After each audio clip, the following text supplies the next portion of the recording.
as you guys might have remembered from our live stream a couple days ago, Nina Turner, former congressional candidate, is now joining the Young Turks. And that's created quite a debate online, as expected. And someone whose opinion on this that I find very interesting is Jordan Chariton's, because he is someone that was a huge Nina Turner fan, really was out there, trying to make the case for her, defending her against accusations of being a sellout, etc. But he was also someone that was smeared and fired from TYT, multiple years ago. I don't know if you guys remember when that went down, but it was a whole debacle. So very interested to see what his take on all of this was. And actually, funny enough, he put out a little bit of a debate on the YouTube channel with his co-host Jenn. So I wanted to take a little bit of a look at that, react to both of their opinions on Nina Turner's move. Let's take a look at this and react. I guess we disagree on it. I don't really think it's like a major story, but others are going to talk about it, so I guess we should too. Nina Turner, obviously Bernie's campaign chairwoman, former Ohio State senator, recently ran in Cleveland's 11th district for Congress. Ohio's 11th district, yeah. Ohio, and lost by, what was it, 6? Yeah, 6. Yeah, 6 percentage points. We were on the ground covering that race. She said she had an announcement to make in September. My first thought was she was just getting back on the saddle and announcing she'd be running against, and how I'm even forgetting her name. Shontel Brown, who won a special election. So now she's a congresswoman, but is up for re-election next year on the normal cycle. But I suppose her special announcement was she'll be guest hosting on the Young Turks, who obviously I used to work for. Fired my ass, which we've discussed in the past. We don't need to relitigate it. So I just tweeted out, bad move, because I think it is a bad move. Not that she's a sellout or any of those things, which I don't think she is. I think that's going to be a clickbaity thing, but I don't think she's a sellout. I didn't think she was a sellout for not going to the Medicare for All march either. But I don't have a simpleton brain like many people. You do something called critical thinking, which right. So I don't know. I think it's a bad move. Not really. Well, first of all, we should say a lot of this is contingent on what is her other plans. If she has a plan to run again for Ohio's 11th district, I don't really think TYT hurts her or helps her. She would need to close the deal there and really get a lot more voter turnout. Frankly, being on the ground in Cleveland and Akron, Jenn, pretty sure the majority of voters she needs probably don't even know what the Young Turks is, much less watch it. Yes. So I don't really think from that angle, if she ran again for Congress, it really makes a difference or hurts her. If she decided to run for Senate, because Rob Portman is up next year, it could potentially help her in terms of a lot, it's a Senate race, so it's more nationalized, maybe more donations. By the way, thanks, Ben, for the $2 super chat. We'll see if we get around to that. It's very possible, though. So thanks for the recommendation and the donation. Really appreciate it. Coming in from out of state, maybe in Ohio, there's more the Young Turks viewers. I don't have their analytics in front of me. So from an electoral perspective, I don't really think it hurts her per se, because at the end of the day, she's got to win either voters in the 11th district or voters Ohio statewide, depending on if she runs again and in which race she runs. If she ran for president, I actually think it would hurt her, but I don't think she could run for president without first winning lower office. So then you just get to, all right, putting aside electoral office, does it help Nina Turner for like the rest of her career? If it's going to be more of a media activism career. And to me, again, like I'm not saying this out of ill will towards the Young Turks. I do have ill will, but I'm just looking at this objectively. The Young Turks is very, very far from what they were when I was there 4 years ago. Not because I'm gone, but because they just don't have the same influence. Honestly, yeah, partially because you're gone. Go ahead. Okay. But I mean, they just don't have, Cenk would disagree. They don't have the same influence they used to have. Cenk, even when I was there, was very, very expert at kind of twisting statistics and data to make it seem like, oh, our audience is going up when you're watching and it's clearly going down. Their viewership is way down. They're on Twitch now and building an audience there, but they put a lot of their Apple's in the YouTube TV bucket. If you don't know, YouTube TV hasn't exactly been a smashing success as YouTube was hoping. They've had to raise the rates for YouTube TV.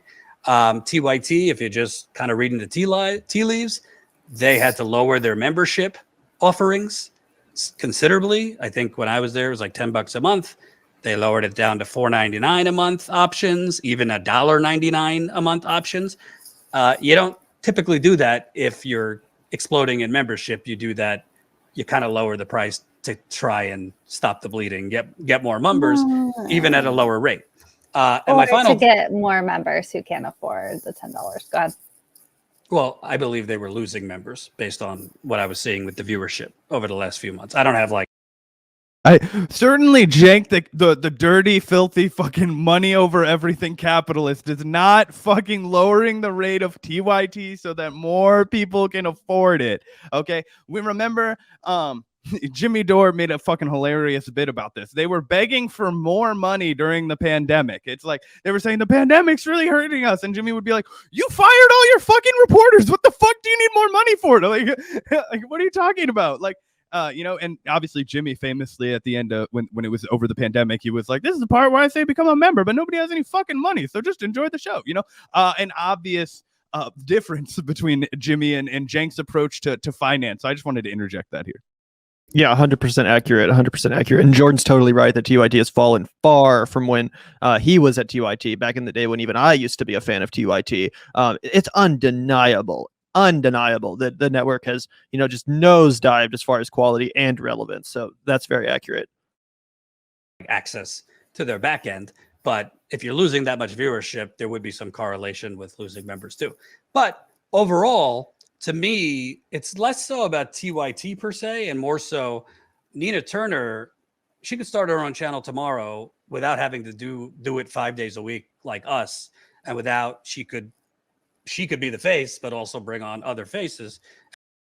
Jordan's absolutely correct. If you look at, for example, what Brianna Joy Gray has done following her role in the Bernie Sanders campaign by starting the Bad Faith podcast, I think it's fair to say that's a very self-sustaining podcast. I mean, if you look at her Patreon numbers, it's like $25,000 a month or something absolutely crazy like that. I think that it's fair to say that Nina Turner could at least do as well, if not better, than Brianna Joy Gray in the same space, and she wouldn't have to sell out to TYT and Cenk Uygur in the process. But voices. And she could easily get a couple 100,000 subscribers like relatively quickly. Would it be TYT's numbers? No, but numbers could be deceiving. TYT might have, 5-6 million YouTube subscribers, but they're getting less viewers than a lot of channels. And TYT doesn't have that same oomph that it used to, right? Like they used to do these campaigns, Wolfpack, things like that. If TYT held a rally, it would be huge. That's just not the case anymore for a lot of reasons. So to me, if Nina wanted to do media, you could say, well, it's a lot starting your own thing. Jordan, Jenn, you would know that. But Nina Turner is much, much more high profile than us. And I think she could have started her own venture where maybe she did it once or twice a week. She had other voices. She did special events kind of things, grew as an independent individual, which would help her if she decided to run again. More so, she did a podcast, I believe, Jenn, before she decided to run. Video is obviously a little different. So to me, I think TYT is frankly nosediving in terms of viewership, probably members. They don't really do any in the field reporting anymore. Most of what I see from them is if it's 8 slices out of a pie, 6 are bashing Republicans. As I've said, they're kind of a coked out version of MSNBC, like a little edgier. So I just don't think it helps Nina Turner in terms of whatever her desire is. If it's just to say, screw elected office, I'm just going to grow my media activism role like a Marianne Williamson, maybe. I don't really see the upside. So just to interject before Jenn gives her counterpoint, I just have to say that I mostly totally agree with Jordan. If Nina wanted to, she could totally start her own thing, similarly to what Brianna Joy Gray did with the Bad Faith podcast, or even what Crystal and Sagar did with Breaking Point. I think it's, there's evidence that's showing that not only is it possible, is it, doable to make your own media venture, an independent media venture, but it's also kind of low-key what people want and prefer at this point. Joining the sinking ship that is TYT with all of its issues and all of the negative connotations that come along with Cenk and TYT, you're kind of self-disenfranchising yourself to a lot of people that don't already agree with you. When you join the TYT echo chamber, you're essentially just cordoning off your voice to people that already generally agree with everything you're saying. And in my opinion, it's not really the best way to reach a new population of people that need to hear these ideas, because again, TYT is a total fucking echo chamber. I don't know the last time they had anyone on TYT that disagreed with what their standard talking points are. It's not like they have on dissenters ever. So basically it's just like the Blaze TV, but the left version of it. That's essentially what Nina's jumping on. And again, as we expressed earlier, it's just a disappointing move overall, given how dynamic she is and how potentially powerful she was going to be as a left leader. We agreed that this was a pretty disappointing move. But let's take a listen to what Jenn has to say in rebuttal. Okay, so as we said, I have a completely different take on this, and I'm actually just going to refer to my own Twitter. So this is me speaking only. So in my Twitter thread, here's what I said. I said I despise TYT. They threw the best asset they had, Jordan, under a megabus. We'll never forgive it. Not that they asked. But when I separate that from the fact that they are, despite declining viewership, whatever, membership, they are still the largest progressive network. So I think that this is a potentially good move for Nina Turner and for progressive policy. And so as Jordan said, I think like a lot of our analysis does hinge on what her next plans are, which we are not privy to. So I went on to say, the fact is that TYT has a massively larger reach than any of us in left media. There are those who champion leftists going on shows like Tucker Carlson. So right now I'm referring in this tweet, in this series of tweets, to those who are like railing against Nina appearing on TYT as a guest host, which is what this is all about. There's no announced show specifically for Nina. She's announced as like a frequent guest host, which TYT is not known for being consistent. So we'll see if that actually pans out. First of all, I think this is a little bit of a false equivalency. The people that are often defended, namely Glenn Greenwald and Jimmy Dore, for appearing on Tucker Carlson show, I can't speak for everyone, but I know Zach and I would have a very different reaction if those people literally joined Fox News as paid guest contributors. If Jimmy or Glenn joined Fox News, that would be a different conversation. I would criticize those people for doing that, just like we're criticizing Nina Turner for joining at TYT as a paid employee. Again, I never had a problem with Nina Turner appearing on TYT, doing an interview with Cenk Uygur to promote herself, her ideas, her campaign, etc. Never had a problem with that. What I have a problem with her is her becoming a paid employee of TYT and therefore thereby endorsing basically their business practices and ideology. Yeah, and also there's this. It's just I don't think you can really argue that they're the biggest progressive network, unless you're arguing that they're the fucking only progressive network, right? Like I just went to YouTube right now. Young Turks network, official TYT network with 5.16 million subscribers and almost 43,000 YouTube videos. 294 motherfuckers are watching their live stream. That's less than the Vanguard. And if you guys haven't realized, we've been eating absolute shit recently as far as our numbers are concerned, and we're still boom coming out on top. So to be like, oh, they're the biggest as far as influence and reach, it is delusional. It's just factually wrong. The only reason that the only reason that you could call them the biggest is probably they have the biggest bankroll, and that's due to a bunch of corrupt bullshit, right? Like, go to Breaking Points if we can. I mean, like, I'll just Google it right now. Look at their fucking most recent videos. They are clobbering TYT. Okay, like what? Most of their stuff, the members only shit, you can't even see the views on anymore. It's like TYT's The Conversation is doing numbers that the fucking Vanguard does. It like uploads like barely cracking 50K on most videos now, and it's like Breaking Points will do a fucking 250,000 views on a fucking video. You know what I mean? And Sagar's not a leftist, so it's not a real leftist, fucking platform. Either way, fucking Jimmy Dore does just as well as TYT by himself. Okay, Kyle Kulinski, who has been massively battling irrelevancy in this new era of post Bernie Sanders.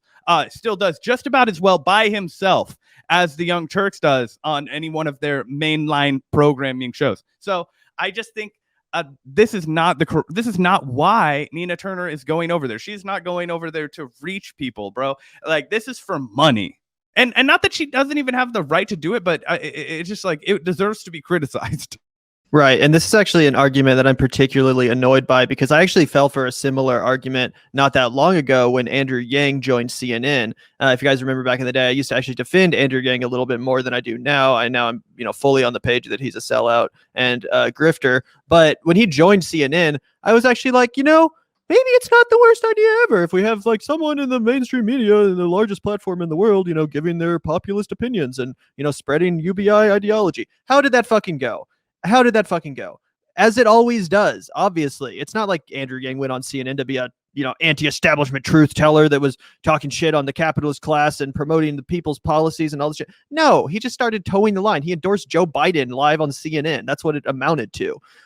So I think it's fair to say that the same kind of thing is going to happen here. No, Nina Turner joining TYT is not going to move them left. She's not going to move the space with her. They will move her along with them. And I think that's already becoming evident. But let's take a little bit more of this argument in before we go too crazy on it. Remember when the big announcement of Sean King and he ended up doing one video? It's like nothing.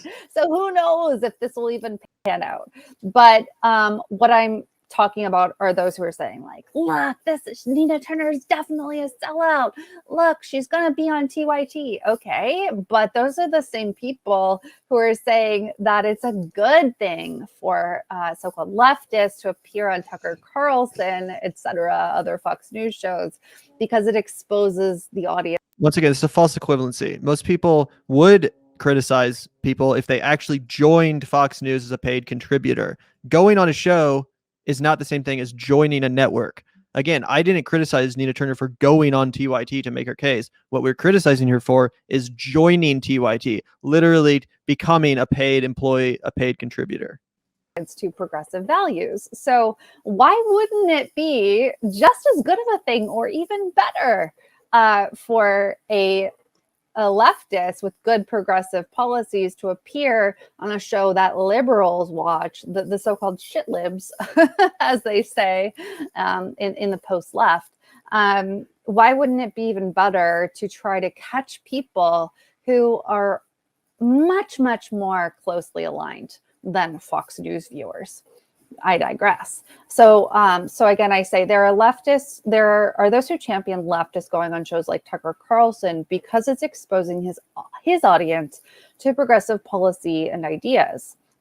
I don't know why they won't just say fucking Jimmy Dore. That just kind of pisses me off, really. I mean, like, if I have one critique of status quo, it's that they make it so clear who they're talking about, but they won't just name names. Like, that's what Gavin and I fucking do all the time. And obviously we eat shit for it when it comes back to bite us in the ass. But it's just like, everybody knows who is the leftist on YouTube that is extremely influential and powerful, beefs with TYT, and goes on Tucker Carlson. It's not a fucking laundry list. Like, we all know who the fuck you're talking about. And I also remember like 3 weeks ago when you guys went on his show and promoted your podcast there. So like, I don't know, man. Like, at least like fucking be honest and be like, Jimmy Dore is fucking wrong on this. Like, people would respect that more, I think, in the long run. But instead they're trying to like dance and beat around the bush and be like other commentators. And it's just like, bro, people hate that shit. Be honest.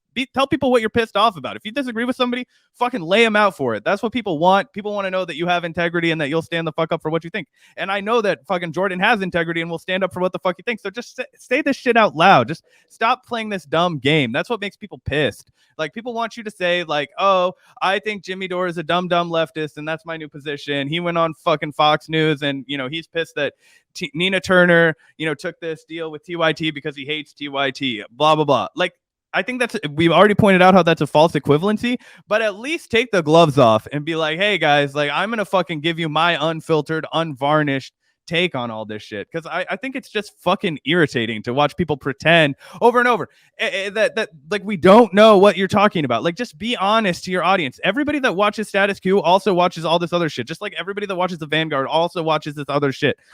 Like, it's a reality. Yeah, 100%. And I think Jenn's heart is in the right place here.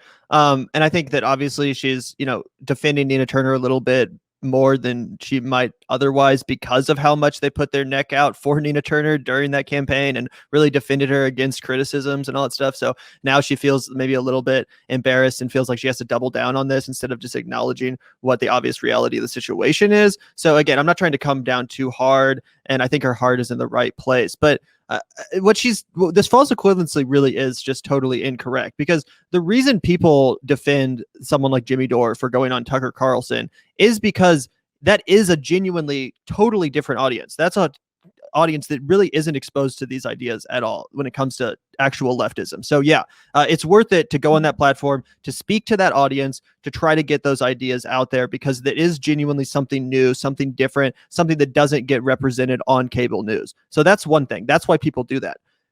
Nina Turner's viewpoints, the opinions that she will be bringing to TYT, will not be edgy. They will not be out of the box. They will not be anything necessarily new for TYT's viewership. It brings me no pleasure to say this, but Nina Turner has not exactly advocated for anything any more to the left or any more revolutionary, any more edgy than anything that's been promoted on TYT in the last year or two.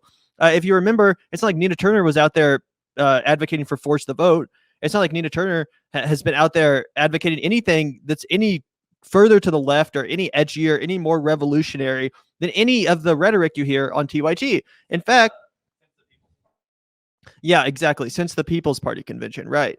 And since those comments about, the bowl of shit and stuff like that, it's been a while since we've heard anything all that edgy from Nina Turner. And actually, I was just on Twitter, and Nina was defending AOC's performance at the Met Gala with her stupid tax the rich dress publicity stunt. Actually, it was Anna Kasparian, to give credit where credit is due, who called it cringe on TYT and said that AOC should actually fight to tax the rich instead of making a performance out of it. So if anything, Anna's to the left of Nina Turner on some issues. So no, Nina Turner coming to TYT is not going to be like this dose of fucking based reality for all their liberal listeners. If anything, some of the TYT hosts are more edgy, are further to the left than Nina Turner. Nina Turner's not going to be coming in there and being like, you guys are fucking wrong about all this shit lib garbage. You need to, check yourselves and embrace real radical revolutionary anti-capitalist policies. No, she's going to be going on there and affirming basically all the talking points that Cenk, Uygur, and Anna Kasparian are already espousing. I promise you, she's not going to be the left flank of TYT. She's just not. She's going to be nodding along. I promise you, she's rarely going to disagree with the other hosts on the network. Like I said, it's not like she's going to be the one dose of leftist reality that is imbued upon the listeners of TYT via her presence. She's not going to move the network left, which is essentially the argument that Jenn is making. We already know that Cenk is going to fire anybody that doesn't just toe his fucking line. He's already made it clear throughout the history. TYT didn't start yesterday, okay? It's been around for a long fucking time, actually. Way longer than I've been on fucking political YouTube, right? You can go back and watch Joe Rogan 349, and it's Cenk and Anna. This show has been around for a long time. And that being, one, they're not nearly as relevant as they've ever been. So this idea that, Nina Turner is going to be reaching any kind of an audience that's not just deeply entrenched in an echo chamber is for the birds. But the other thing is Cenk's already fired everybody that was to the left of him. Cenk's already fired everybody that disagreed with him. He won't have you on the show. He got rid of Jimmy, right? He got rid of Jordan. He got rid of anybody that would not just toe the fucking line to be his fucking parrot Robin to his Batman, right? That's why he has Anna Kasparian there. He has the fucking guy that does the damage report. Yeah, but that doesn't cut into Cenk's airtime, when he gets glammed up and, shouts to the audience and, fucking does whatever Cenk does. He's not interested in having a heterodox perspective, right? He's not interested in having somebody who, you really kind of disagree with on your show to talk about, communism. But it's just it is one of those fucking things. So I just think he's already revealed that. Turner will be guest hosting on shows watched by libs, in quotes, and progressives who are much more closely aligned with leftists than Tucker Carlson's crowd. Nina has always brought the fire and has a gift for drawing people in. So, except for during the last year, why not take a chance to sway more people? It's silly to me that folks are pointing to this. Going on the left echo chamber network is not going to convince more people. I just don't understand this argument. I promise you, everyone that watches TYT pretty much agrees with everything Nina Turner says and stands for. I guarantee you, she's been someone that's been featured on the network multiple times for interviews. Cenk has promoted her candidacy ad nauseum. They apologized even for her missteps or legitimate, missteps in the campaign. They refused to reckon with that. So I don't understand what this line is. Like, oh, TYT is basically MSNBC, and Nina Turner is going to be like this radical leftist that comes in here and fucking speaks truth to their audience. And for at least while she's on, their audience will be getting a dose of reality. It's like, no, she's actually a lot more aligned with TYT than you realize. As proof that Nina Turner is a sellout, and that, actually, it's a good thing that corporate Democrat Shontel Brown won in Ohio 11 instead. Of course, it's not a good thing. It's a detriment to those people who are suffering right now in Ohio and the United States. Nina is Nina. She was lied about in heinous ways during her campaign by purported leftists. And this also, purported leftists were literally grabbing talking points, PR talking points, paid for talking points from the Shontel Brown crowd. Well, the result of those lies is that people are left suffering. So no, those leftists prove nothing except that they would rather burn it all down selfishly than live the #NotMeUs. It's like, just to dispute one last claim, I don't know how many leftist commentators were cheerleading for Nina Turner's opponent, Shontel Brown, to win. I don't watch all of Jimmy Dore's live streams. Obviously, I do my own fucking show. I only catch glimpses of it there. Maybe he said he doesn't think it's worth it to vote for her. Maybe he said that. I don't know. That could be the only person that I think you could even in your twist into being a left commentator that was like opposed to Nina Turner. I think he was mostly ambivalent towards it. Like, I'm not putting any faith in this race. Like, I think she'll just join the squad. It's not like he was making videos, don't vote for Nina Turner. Like, it's how they're being portrayed. It's like, oh, people were doing tap dances on shows like The Vanguard because Nina Turner lost. Are you kidding? Gavin and I were heartbroken the night that Nina Turner lost. It marked a fucking beginning of the end for the left in a big wave right after Bernie Sanders. So I don't even know how to engage with this, right? Because there's no like specific examples of leftist commentators that were doing this that she offers. It's just a way of creating a boogeyman for anybody that likes Jimmy Dore. And like, obviously we've beefed to high hell with Jimmy Dore, but I like, people still love to caricature the guy into like a weirder, bigger boogeyman than he actually is, as if he's like some secret stooge that's like trying to shuffle left-wing audiences into the right wing. It's like fucking ridiculous. And I think that the argument that she's presenting is really like steeped in that kind of thinking. And I think that it's off base, and I think it's not rooted in any kind of reality. And I think that we'll see a softer, more cheerleading the Dems kind of Nina Turner whenever she's on TYT. And if she decides not to do that, we won't see her on TYT for long. Yeah, no, that's so well said. And actually, ironically, Jimmy Dore and the people that were skeptical of Nina Turner's campaign have been absolutely vindicated by this news of her moving to TYT. Of course it was reasonable to be skeptical of Nina Turner. This reveals that. She literally sold out as soon as she could, as soon as her campaign ended, going to work for one of the worst quote-unquote left independent or quote-unquote left media outlets. You can't even call it independent. It's not. It's awash in corporate money. So yeah, I think that literally validates the skepticism of those people, the Jimmy Dores of the world, into saying, why would we, pay this person to lead a fake resistance, essentially. So yeah, only to join a news outlet that's awash in corporate cash after they made a big fucking show of not taking any corporate cash because it corrupts you. Oh no shit, it still does that shit even if you're not running for office. If you're the watchdog of the people in office, money will still corrupt you, because then you'll write an article about how wearing a dress to the Met Gala is activism, right? Like, that's what the fuck will happen. And I think that this is what I was thinking of also when I brought up Jimmy Dore. It was Justin Lips Watson, thanks for the super chat. The worst said was by Steph, saying she wasn't going to donate, scapegoating instead of introspection. I remember that clip because we reacted to it on the Vanguard. I said she didn't say anything I didn't fucking say on our show. Okay. Yeah, I'm not sending money to Nina Turner. I didn't send her a fucking dime. I haven't sent anybody a fucking dime since Bernie Sanders dropped out, because I'm like, I would rather donate to a mutual aid fund in Kansas City. I would rather, try and do something meaningful with my fucking time instead of like pursue another pipe dream political savior. Okay. And that doesn't make me crazy. That makes me rational. Okay. Because guess what? I've seen this not work a fucking shit ton of times already, and I ain't that old. I haven't been doing this that long, 5 years. Okay. So, yeah, I think if anything, you're right, Gavin. They were fucking vindicated. And there's nothing wrong with saying that you're not going to donate to a politician. You don't owe your fucking money to anybody. I don't give a shit. And like I mentioned too at the time, yeah, those people were vindicated also by the fact that Nina Turner did receive more donations. She got more donations than Shontel Brown from small dollar donors, and she was defeated anyway because in the last 2 weeks, all these super PACs, all these shady groups overcame that advantage. They funneled money into the race, and it ended up not really mattering the fact that Nina Turner had a 2-to-1 donation advantage. So yeah, why the fuck would we donate if at the last 2 weeks of the race, all these corporate PACs are just going to come and dump in all this money to make up the difference anyway? It's literally a reason, it's literally a reason why you shouldn't donate to people, not a reason to point fingers at those who didn't. Anyway, this is making me a little bit frustrated. Generally, it's Gavin's fault Nina Turner lost.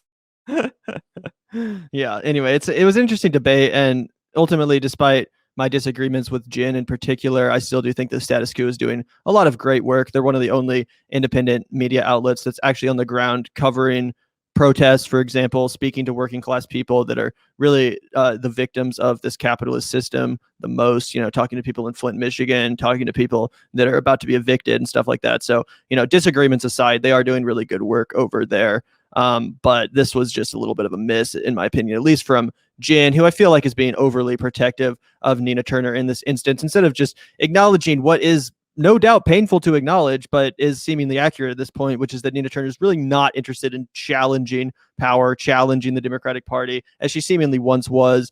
Now, I guess she's just more looking for a job.